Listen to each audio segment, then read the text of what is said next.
also to show all our guests in the camera. Okay, I'm seeing Roberto. Please, I encourage you to type your question in the chat. Okay. In the meanwhile, I had some questions. Have a returning voice, and for Andrea Greggio, I cannot see. Ah, no, I see in the center. Okay, in the middle. Sorry, and I think it's a good one. If you had to describe the Japan study tour in just one or few words, which would you choose? I will use two words at least, and I would choose inspiration and urgency. Okay, urgency. Yeah. What can I? So this is what it refers to the needs. To the needs to Roberto? go back in your company, and I mean it's not only a matter anymore only of cost, of being lean for a matter of economics, but also for a matter of sustainability. In my opinion, this is something that I bring back from Japan. Yes, I agree. I agree.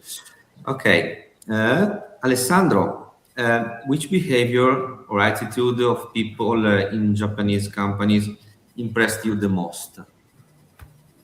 The one that's strongly connected to the behavior of the use of Japanese people in their families. They translate it in the companies. The respect, the way to communicate properly, and then mainly the respect, the hierarchy respect, the way to express also concern, but to do it in a proper way. That this is the things I feel most in the experience about the behavior of the Japanese people there. Okay. We no. Oh, there are questions. Let me read it. There is a question about Karakuri. Maybe Virginio, you can explain. I'm going to read the question. Are Karakuri devices usually designed and manufactured by workers, team leader, or lean specialist? And in case they are made by workers, when and where did they work at the Karakuri project? I think this refers to the time the worker dedicated to build some device that is not part of the normal work. Well, as far as I know, because we are talking of several hundreds of companies, in the fair there will be 200. Even if you want, you are not able to do a close look of everyone. But talking to the managers or the workers that are there, you realize that the Karakuri are 90% created by workers on the shop floor, because this improvement and implementation must work. So they are not created for just comply the request of a manager. They are created to support the normal work of the people. Just let me say, changing the batteries of a lifter.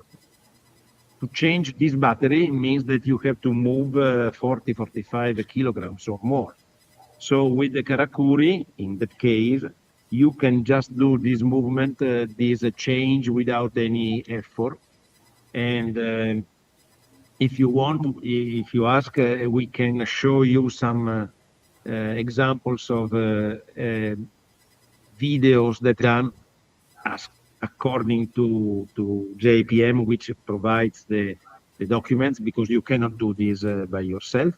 And you will see that the things are manufactured by the workers.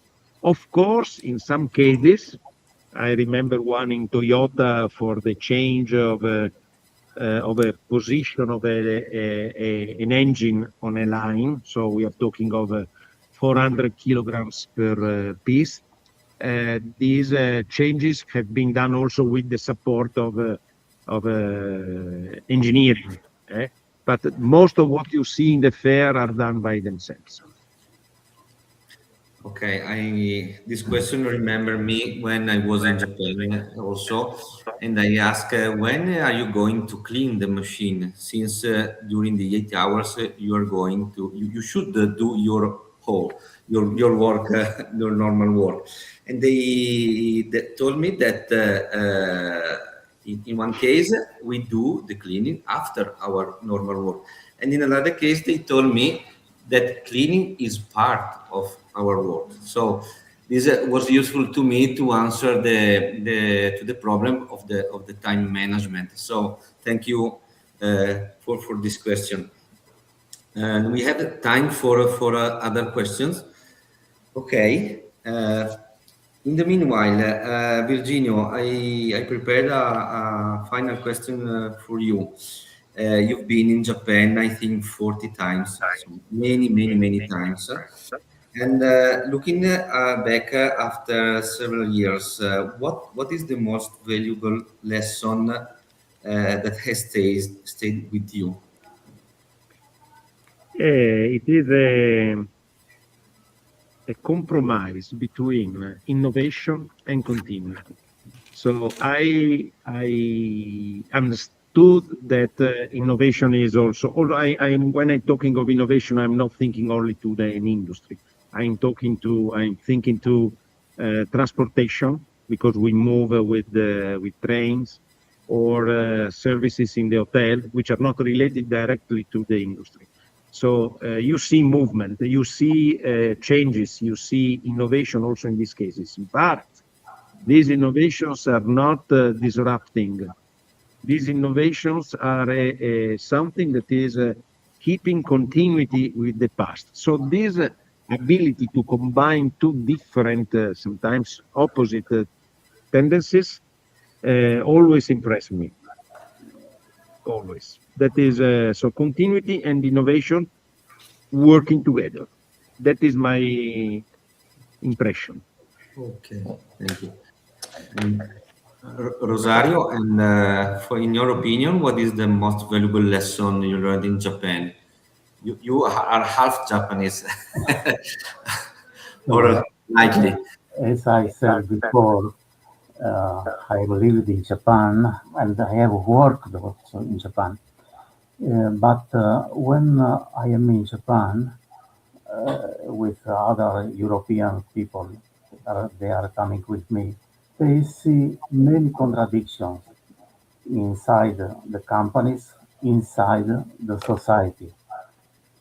Well, what I am saying it is that while in European or Western companies, we have to choose, well, as Virginia was saying before, between continuity or innovation, sometimes or.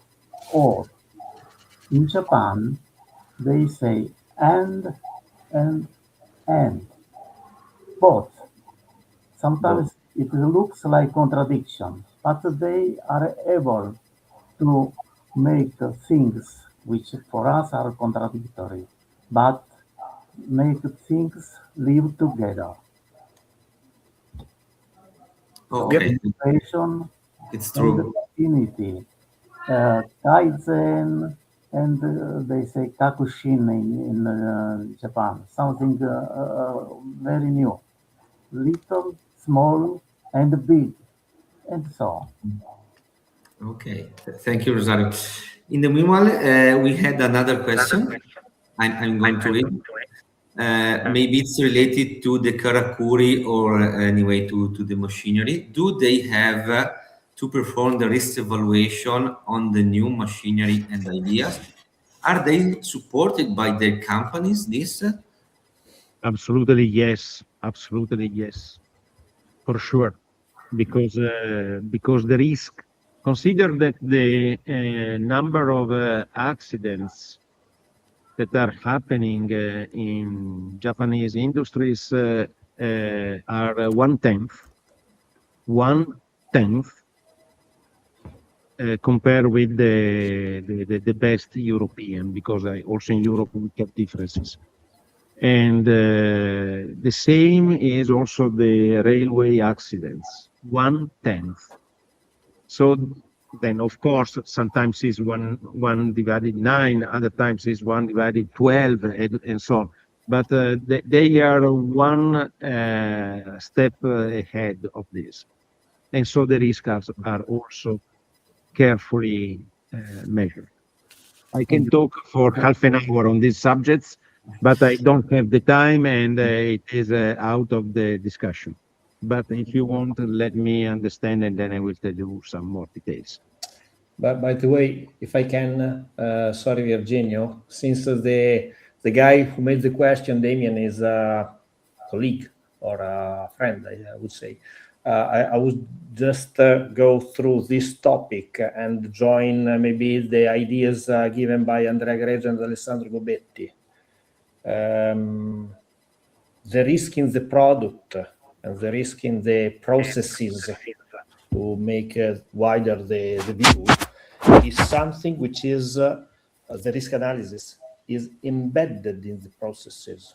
So the ideas we have seen or we got from, for example, from Alessandro Gobetti or from Andrea Greggio of people-friendly respect communication, or the idea of Karakuri itself is an idea who give power and visibility to the workers and make them be active part in every part of the processes, which is something we have to learn. So normally, what we can say on our experience, my personal experience in Japan is very, very small, but what I can notice is that what we consider normally in Western countries as something extra, so risk management, quality, they consider it embedded in the activity. That is the point. I have just very, very short explanation. One visit some years ago was in a plant where they are using to walk without any safety shoes. And so we, of course, between us, there were some people that were saying, hey, there are some people that are not wearing safety shoes. So we asked this, and they said, but we don't wear safety shoes because we removed completely the risk of having an accident. Okay, so we shut up. I remember very well this. So it's a matter of culture, also in this case. Exactly. I want to add just one thing.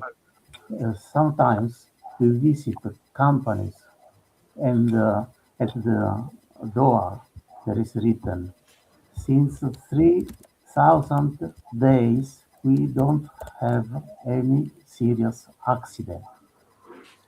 Well, 3,000 days are quite a lot of years, but that's the reality. Exactly. Okay. I'm impressed that we respect the timetable. So we're approaching to the end of this today's webinar. And on behalf of, sorry, of ŌdeXa, I would like to sincerely thank our speakers and our testimonial guests for sharing their knowledge and experience. If today's webinar